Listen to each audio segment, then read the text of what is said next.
오늘 우리에게 주시는 하나님의 말씀은 마가복음 9장 38절에서 50절까지 말씀입니다. 요한이 예수께 말하였다. 선생님, 어떤 사람이 선생님의 이름으로 귀신들을 쫓아내는 것을 우리가 보았습니다. 그런데 그 사람은 우리를 따르는 사람이 아니므로 우리는 그가 그런 일을 하지 못하게 막았습니다. 그러나 예수께서는 이렇게 말씀하셨다. 막지 말아라. 내 이름으로 기적을 행하고 나서 쉬이 나를 욕할 사람은 아무도 없기 때문이다. 우리를 반대하지 않는 사람은 우리를 지지하는 사람이다. 내가 진정으로 너희에게 말한다. 너희가 그리스도의 사람이라고 해서 너희에게 물 한 잔이라도 주는 사람은 절대로 자기가 받을 상을 잃지 않을 것이다. 또 나를 믿는 이 작은 사람들 가운데에서 하나라도 죄짓게 하는 사람은 차라리 그 목에 큰 맷돌을 달고 바다에 빠지는 편이 낫다. 네 손이 너를 죄짓게 하거든 그것을 찍어버려라. 네가 두 손을 가지고 지옥에 곧 그 꺼지지 않는 불 속에 들어가는 것보다 차라리 한 손을 잃은 채로 생명에 들어가는 것이 낫다. 네 발이 너를 죄짓게 하거든 그것을 찍어버려라. 네가 두 발을 가지고 지옥에 들어가는 것보다 차라리 한 발은 잃었으나 생명에 들어가는 것이 더 낫다. 또 네 눈이 너를 죄짓게 하거든 그것을 빼어버려라. 내가 두 눈을 가지고 지옥에 들어가는 것보다 차라리 한 눈으로 하나님 나라에 들어가는 것이 낫다. 지옥에는 그들을 파먹는 구더기들도 죽지 않고 불도 꺼지지 않는다. 모든 사람이 다 소금에 절이듯 불에 절여질 것이다. 소금은 좋은 것이다. 그러나 소금이 짠맛을 잃으면 너희는 무엇으로 그것을 짜게 하겠느냐? 너희는 너희 가운데 소금을 쳐두어서 서로 화목하게 지내어라. 아멘. 그리스도의 평강이 여러분과 함께 하시기를 기원합니다. 지난주에 우리는 제자들 사이에 있었던 누가 가장 큰 사람이냐 하는 논쟁을 보았습니다. 큰 사람이 되고자 하는 욕망은 세상의 사고방식을 그대로 반영한 것이죠. 이 땅을 사는 인생이 가장 중요하게 여기는 가치는 다름 아닌 큰 사람, 또 높은 사람, 또 있는 사람, 가진 사람, 강한 사람이죠. 왜냐하면 세상은 그야말로 약육강식, 적자생존, 또 승자 독식이 판치는 세상이기 때문에 그렇습니다. 약자는 먹히고 강자는 먹는 세상입니다. 강한 자만 살아남는 세상이죠. 이기는 자가 모든 걸 다 차지하는 세상입니다. 그래서 사람들은 어려서부터 강해야 된다고, 또 성공해야 된다고, 커야 된다고 교육하고 또 그렇게 교육을 받습니다. 또 그렇게 되기 위해서 경쟁하고 뒤처지지 않으려고 애쓰고 모두가 성공하는데 사실 혈안이 되어 있지요. 누가 가장 큰 사람인가 논쟁을 보면 사실 예수님의 제자들 역시 세상의 사고방식과 그 가치에 길들여져 있다는 것을 짐작할 수 있습니다. 그리고 예수님을 따라가는 길에 있으면서도 여전히 그걸 추구하고 있다는 것을 우리가 알 수 있죠. 이에 반해서 예수님은 정반대의 가치와 사고방식을 또 삶의 방식을 강조하셨습니다. 누가 가장 큰 사람이냐라는 질문에 대해서 너희 가운데에서 가장 작은 사람이 큰 사람이다. 예수님은 전혀 다른 가치를 일깨워 주셨습니다. 그리고 작은 사람, 또 낮은 사람, 없는 사람, 또 연약한 사람, 이러한 사람들을 영접하고 또 돕고 함께하는 사람이 가장 큰 사람이다. 예수님은 다른 삶의 방식을 또한 가르쳐 주셨죠. 그야말로 기존의 가치와 삶의 방식을 뒤엎는 거죠. 이걸 전복적이라 이렇게 표현합니다. 이 먹는 전복을 말하는 게 아니라 이 뒤집어 엎는다 해서 전복적이라고 표현을 하죠. 세상의 가치와 그 삶의 방식을 뒤집어 엎는 전복적인 나라, 그것이 예수님께서 보여주시고 또 이루어 가시는 하나님 나라의 가치요 삶의 방식인 것입니다. 예수님의 행하신 설교를 우리가 주의 깊게 들어보면은 예수님의 거의 모든 설교의 핵심은 이런 점에서 하나님 나라가 어떤 나라인가라는 것을 보여주십니다. 그리고 그 새로운 가치와 그 삶의 방식이 무엇인가를 일깨워 주십니다. 사실은 그 나라는 태초부터 아담과 하와에게 알려주시고 또 그들이 누리게 하신 원래의 세상이죠. 원래 하나님이 만드신 세상, 그리고 인간이 누릴 수 있도록 또 그 가운데 살아갈 수 있도록 만든 세상이었는데 이 불순종과 죄로 인한 타락 이후에 사람은 그것을 잃어버렸죠. 그래서 그 가치를 잃어버렸을 뿐만 아니라 그렇게 사는 삶의 방식을 잃어버렸습니다. 하지만 예수 그리스도의 십자가의 그 구속과 또 부활로 인해서 생명을 다시 회복해 주시고 또 그 가치와 그 삶의 방식을 되찾도록 예수님께서 일깨워 주시는 것이죠. 죄의 지배 아래에 있는 세상의 가치와 하나님 나라의 가치는 어떻게 다른가? 죄의 지배 아래에 있는 인생의 모습과 하나님 나라의 삶의 방식은 어떻게 다른가? 그래서 강한 자만 살아남고 승자만 모든 걸 다 차지하는 이런 불의하고 불공평한 세상에서 죄 때문에, 인간의 부패한 본성 때문에 사단의 지배 아래에서 고통당하는 그 고통, 그 눈물, 그리고 급기야 죽어야만 하는 그 죽음이 아니라 하나님과 사람 사이의 조화로운 관계 속에서 평화를 누리고 또 사람과 사람 사이에서도 더불어 함께 사는 즐거움과 생명을 누리고 더 나아가 사람과 동식물, 자연과의 관계에서도 상생의 기쁨과 평화로운 샬롬이 있는 나라. 예수님은 이런 하나님의 나라가 이미 이 죄악된 세상에 침노하여 들어와 있다. 그것을 말씀하시고 또 보여주신 것이죠. 그걸 사람들이 눈으로 볼 수 있도록 귀신의 지배 아래 있는, 그래서 고통하는 아이를 고쳐주셔서 참된 자유와 기쁨을 회복시켜 주신 것입니다. 예수님을 통해서 이미 임한 하나님 나라의 생명과 기쁨, 참된 자유와 정의로운 삶, 그런 삶을 이 약육강식이 지배하는 이 세상에서도, 이 땅에서도 실감할 수 있도록 예수님은 베세다의 눈먼 사람을 고쳐주셨습니다. 오병이어 칠병소의 기적으로 배불리 먹여주시기도 하시고, 사회적인 약자요 이방인으로 천대받던 시로 페니키아 여자의 딸도 그 귀신의 지배 아래서 자유케 해주셨습니다. 12년 동안 혈류병으로 고통당하고 모든 재산, 심지어 삶의 희망마저 잃어버렸던 여인을 고쳐주시고 회복시켜 주셨습니다. 회당장 야이로의 딸이 병으로 죽었는데 예수님은 달리다 굼, 소녀야 일어나라 말씀하심으로 죽은 아이를 다시 살리셨습니다.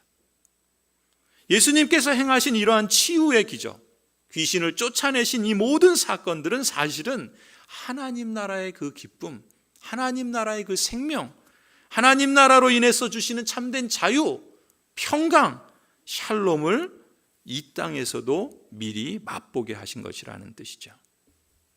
그리고 이 땅에서 잠시 맛본 그 하나님 나라의 생명과 기쁨을 이제 장차 하나님의 나라가 완성될 때 충만하고 완전한 그런 기쁨과 생명과 자유와 평강으로, 그것도 영원토록, 잠시 잠깐이 아니라 영원토록 마치 물이 바다를 덮음 같이 이 땅에 충만하게 편만하게 가득하게 될 것을 하나님께서는 약속하십니다. 여러분, 주일학교에서 배운 노래가 있죠. 혹시 여러분도 아시는지 기억하시는지 모르겠습니다. 이런 가사예요. 사막에 샘이 넘쳐 흐르리라, 사막에 꽃이 피어 향내 내리라, 주님이 다스리는 그 나라가 되면은 사막이 꽃동산 되리. 독사굴에 어린이가 손 넣고 장난쳐도 물지 않는 참 사랑과 기쁨의 그 나라가 이제 속히 오리라. 그 나라가 이 땅에 완성될 때가 온다라는 것입니다. 그리고 그 나라가 완성될 때까지는 예수님은 지금도 교회를 통해서 하나님 나라의 그 생명과 자유와 회복과 평강의 일을 지금도 친히 이루어 가신다. 그것을 우리에게 말씀하고 계시는 줄 믿습니다.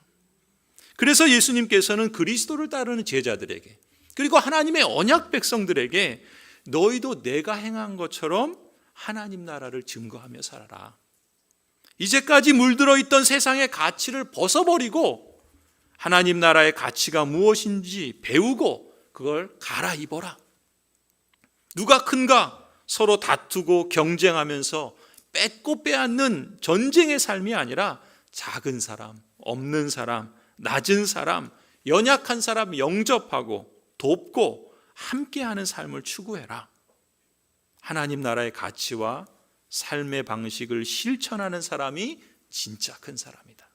그 사람이 진짜 하나님 나라에 합당한 사람이다. 예수님께서는 지금 제자들에게 또 우리에게 이 말씀으로 일깨워 주시는 것이죠. 하나님의 언약 백성 여러분, 교회는 예수님의 제자들, 곧 하나님 나라의 언약 백성들이 함께 부름받은 공동체지요. 따라서 교회는 자녀들을 교육하는 일이나 예배당을 짓든 교회 봉사를 하든 구제 사역을 하든 선교 활동을 하든 교회가 어떤 사역을 계획하고 실천하는 일, 또 그게 무슨 일이든 봉사하고 섬기는 데 있어서 우리는 늘 예수님이 가르쳐 주신 그 하나님 나라의 가치에 우리가 부합하고 있는지 늘 점검할 필요가 있는 겁니다. 그리고 최대한 거기에 가깝게 이루려고 힘써야 한다는 것입니다. 그래서 교회가 행하는 방식과 실천하는 일이 예수님이 이루시는 그 하나님 나라의 삶의 방식에 맞는지, 하나님 나라의 생명과 그 회복, 자유와 평강, 이것을 이루어내는 방식인지를 늘 염두에 두면서 최대한 거기에 가깝도록 실천하려고 교회 지도자들과 모든 성도들은 마음을 모으고 더불어 함께 힘써야 한다는 것이죠. 그래서 우리 교회가 매사를 이런 식으로 하나님 나라의 가치와 방향과 실천을 하려고 힘쓴다면요, 그래서 이를 위해서 우리가 성경을 의존해서 배우고 또 성령을 의존해서 기도하고 교회 지도자들과 성도들이 마음을 모아서 순종한다면 언약에 신실하신 하나님께서는 분명 우리를 기쁘게 받으실 겁니다.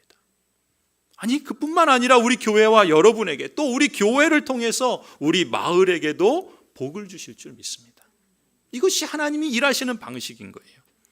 그래서 여러분, 우리가 성경을 배우실 때요, 눈여겨보셔야 할 점이 있다면, 가령 오늘 본문 말씀을 통해서도 하나님은 우리에게 무엇을 말씀해 주시나, 특히 하나님 나라의 가치와 그 삶의 방식이 무엇인가, 우리가 교회 교육을 한다든지 어떤 일이나 어떤 사역을 한다든지 거기서 우리는 어떻게 하나님 나라의 가치와 그 방식을 적용할 수 있나, 이것을 늘 하나님의 말씀을 통해서 배우고 찾고 또 그렇게 가깝게 실천하려고 애써야 한다는 것이죠.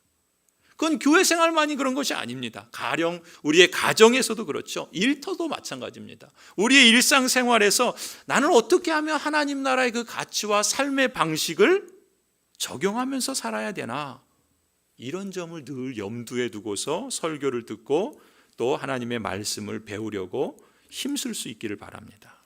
성도 여러분, 우리는 예수님을 따르는 제자로서 하나님의 언약 백성인 여러분과 우리 모두에게 예수님이 찾으시는 마음은 바로 사회적으로 또 경제적으로 약자인 사람들을 영접하고 섬기는 것이다 라는 것을 지난주에 배웠습니다.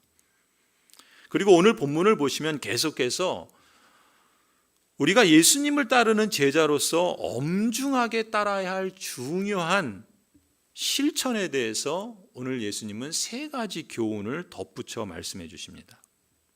화면을 보시면 오늘 본문의 38절부터 41절까지는 우리를 따르는 사람이 아니라고 사역을 막지 말라, 이런 말씀을 하시고요, 42절부터 49절까지는 작은 자 하나라도 죄짓게 하지 말라, 이런 말씀을 하시고요, 그리고 마지막 50절에서는 소금을 치고 서로 화목하라, 이 세 가지 하나님 나라의 가치와 삶의 방식에 대해서 예수님께서 덧붙여 말씀해 주십니다.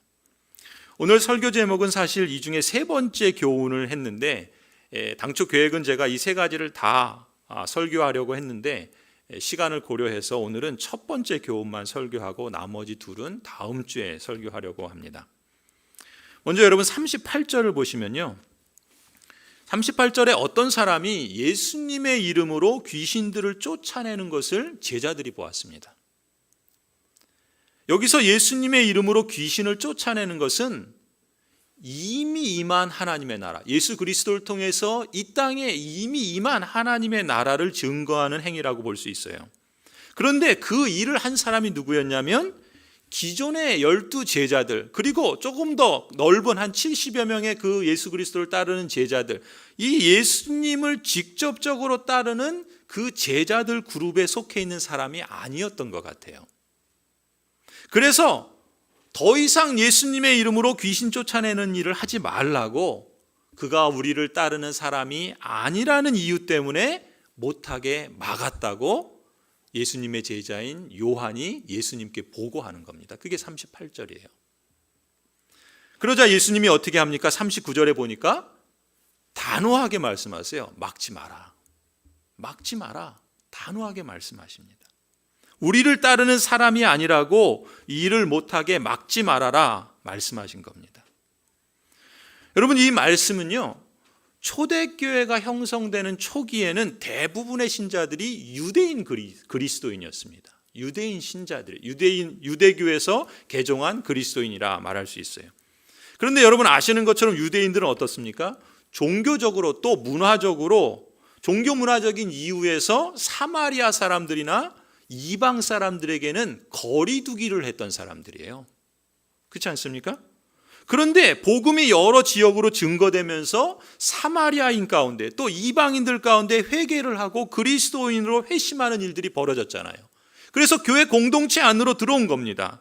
그런데 유대 그리스도인들은 그 가운데 어떤 사람들은 신앙적으로는 그리스도인이 되고 같은 신앙을 고백했지만 그 말에 있어서나 몸에 배인 습성에 있어서는 여전히 남아있는 그 유대교적 습성이 있어서 회심해서 교회에 들어온 사마리아인들이나 이방인들에 대해서 쉽게 맞아들이지 않고 그들을 환대하지 않았던 거예요.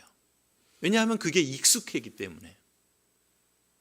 그러다 보니까 서로 간에 보이지 않는 벽이 생기고 때로는 갈등이 불거지기도 했던 것입니다. 가령 사도행전 6장 1절을 보시면요, 어떤 일이 벌어집니까? 초대교회 구제사역을 해요. 교회가 구제사역을 선한 일을 하는데, 이런 구제사역과 같은 선한 일을 하는데 새로 들어온 헬라파 유대인 교인들을 기존의 히브리파 유대 교인들이 소외시켜버리는 거예요. 빼버리는 거예요. 그래서 갈등이 벌어진 겁니다. 기존의 히브리파 유대인 교인들과 새로 들어온 헬라파 유대인 교인들 사이에 갈등이 벌어졌던 거예요. 여러분, 이런 모습을 보면 어떤 생각이 드시나요? 아마 세상 사람들은 이런 교회를 보고서 손가락질할 겁니다. 그렇지 않겠습니까? 심지어 신자들 중에도 교회도 뭐 별 수 없구나 실망하는 분들도 있을 겁니다. 그렇죠. 그렇습니다. 그렇기 때문에 우리가 더 유념해야 할 점은 그러니 끝이다, 그러니 소망이 없다 이러고 말 것이 아니라 오히려 이러한 모습을 통해서 우리가 더 유념해야 될 점이 바른 교회관이 무엇인가를 배워야 하는 거예요.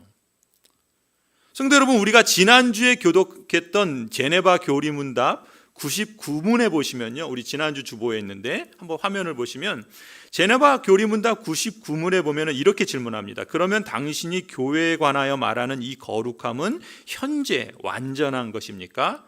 뭐라고 대답합니까? 아닙니다. 교회가 이 세상 안에서 싸우고 있는 중에는 그렇지 못합니다. 왜냐하면 교회의 역사 속에서 교회는 언제나 불완전한 형태로 남아 있었기 때문입니다. 이것은 교회가 그 머리 대신 예수 그리스도와 완전히 결합되어 그분에 의해 완전히 거룩하게 되어지기까지는 결코 제거되지 않을 것입니다. 무슨 얘기입니까? 이 땅에 존재하는 모든 지역교회는요, 우리 교회를 포함해서 모든 지역교회는 언제나 불완전한 형태로 남아있다는 것입니다. 언제까지요? 교회의 머리 대신 예수 그리스도께서 재림하실 때에야 비로소 교회는 완전히 거룩해진다는 말씀이에요. 그러니까 그때까지는 소망 없다, 끝이다 이러는 게 아니라, 그러니까 그때까지는 교회는 그 교회의 거룩함이 불완전한 형태로 있다라는 것을 인정할 수 있어야 되고요. 인정할 뿐만 아니라 그렇기 때문에 우리가 더 거룩해지도록 힘써야 된다는 거예요. 오늘 본문에서 예수님이 일깨워 주시는 말씀 역시도 그렇습니다. 교회의 거룩함을 온전히 이루어가는 구체적인 실천으로서 오늘 말씀을 하시는 거예요. 하나님 나라의 가치는 이런 것이고 삶의 방식은 이런 것인데 우리가 거룩한 교회로서 어떻게 좀 더 거룩해질 수 있는가, 구체적인 그 지침들을 말씀해 주시는 것이 세 가지인데 오늘 말씀이 그 중에 하나인 겁니다. 무슨 얘기입니까? 우리를 따르는 사람이 아니라고 그 사역을 막지 말아라 말씀하시지 않습니까? 그러면 이 말씀을 우리가 어떻게 적용할 수 있을까요? 두 가지로 적용할 수 있는데, 첫 번째는 여러분, 회심하거나 교회에 새로 들어오신 신자들을 같은 성도로 맞이하고 환대하는 실천이 있어야 됩니다. 당시 유대 그리스도인들이 그랬던 것처럼 여러분, 우리 역시도 말에 있어서나 몸에 배임 습성 때문에 사실 좀 어색하잖아요. 새로 예수님을 믿은 사람에게나 또 새로 교회에 등록한 신자들을 대할 때 좀 어색하지 않습니까? 그러니까 내가 안 해도 뭐 목사님이 알아서 하시겠지, 장로님들이 알아서 하시겠지, 거리감을 두고 의도한 건 아닌데 왠지 새로운 성도들에게 먼저 가까이 하지 못하는 경우들이 있단 말이죠. 그러니까 지금 오늘 말씀은 뭐예요? 그렇기 때문에 이제부터는 의식적으로라도 조금만 신경 써서 일부러라도 말을 걸어보자는 거예요. 전화도 해보고 또 관심을 표현해 보자는 겁니다. 뭐 새가족 팀이 있으니까 새가족 팀이 알아서 하겠지. 물론 새가족 팀도 섬기는 재직으로서 그 일을 잘 감당해야 될 뿐만 아니라 비슷한 연령대의 전도회라든지 아니면 부서에서라든지 좀 더 관심을 표현해 줄 필요가 있는 거예요. 아니, 나는 전혀 아무런 연관도 없어도요, 우리가 같은 교회의 성도로서 누구나 환대하는 것을 실천해 보아야 한다는 거예요. 그것이 우리가 오늘 말씀을 통해서 예수님께서 일러주시는 구체적인 실천이라 그렇게 봅니다. 두 번째 적용할 점은요, 이런 겁니다. 교회가 하나님 나라의 복음을 증거하기 위해서 어떤 일을 하고 어떤 사역을 시도할 때 오늘 예수님의 가르침 그대로 우리를 따르는 사람이 아니라고 막아서는 안 된다는 거예요. 이게 무슨 말입니까? 가령 이런 거죠. 하나님 나라를 증거하기 위해서 교회는 여러 다양한 사역들을 계획하고 실천하지 않습니까? 그러니까 목회자와 성도들은 우리 교회에 등록한 교인이라면 적어도, 그렇죠? 아니, 내가 하나님의 그 구원의 은혜를 알고 그래서 그것을 믿고 그렇기 때문에 감사로 받아들인 성도라면요, 누구나 예외 없이 주님의 뜻과 사명을 따라서 감사의 응답으로 순종함이 마땅하지 않겠습니까? 그런데 만일 우리를 따르는 사람이 아니라고 해서 이렇게 표현할 수 있죠. 나는 하지 않으니까, 아니 내 취향과 맞지 않으니까, 그래서 이미 하고 있는 사역에 대해서나 혹 앞으로 하려고 하는 어떤 사역, 그것을 계획하는 사람들, 그런 일들에 대해서도 그걸 하지 못하도록 막고 그것을 반대한다면 그것은 뭐예요? 오늘 예수님이 가르치시는 뜻을 거부하고 불순종하는 셈이라는 것이죠. 마가복음 9장 40절에 예수님 뭐라고 말씀하십니까? 우리를 반대하지 않는 사람은 우리를 지지하는 사람이다. 예수님이 이렇게 말씀하십니다. 여러분, 혹 적극적으로 내가 하지 못하는 경우가 있을 수 있어요. 그러면 적어도 반대하지 않는 것만으로도 지지하는 것이라 말씀하시는 겁니다. 무슨 얘기입니까? 라다의 사명은 뭐예요? 나도 잘하고 남도 잘하도록 돕는 것이 라다의 사명이죠. 그런데 혹이라도 나도 안 하고 남도 못하게 막는다면 그거야말로 라다의 사명을 역행하는 것 아니겠습니까? 혹이라도 이런 모습으로 하나님을 반대하거나 방해자가 된다면 여러분, 이 얼마나 예수님 보시기에 어리석은 일이겠습니까? 아니, 하나님 앞에서 이 얼마나 무섭고 하나님의 진노 앞에 사는 그런 일이 아니겠습니까? 성도 여러분, 사실 우리가 적극적으로 힘써야 할 모습은 다름 아닌 41절 말씀이죠. 예수님께서 뭐라고 말씀하십니까? 내가 진정으로 너희에게 말한다. 너희가 그리스도의 사람이라고 해서 너희에게 물 한 잔이라도 주는 사람은 절대로 자기가 받을 상을 잃지 않을 것이다. 물 한 잔이라도 주는 사람에게 하나님께서 결코 상을 빠뜨리지 않으신다는 말씀 아니겠습니까? 아주 작은 일이라도요, 아주 작은 관심이라도요, 실천하고 동참하고 순종하는 겁니다. 새로운 신자에게, 또 동료 성도들에게 그리스도의 사람이라고 해서 물 한 잔이라도 주는 사람은 절대로 자기가 받을 상을 잃지 않을 것이라 하나님 말씀하십니다. 약속하세요.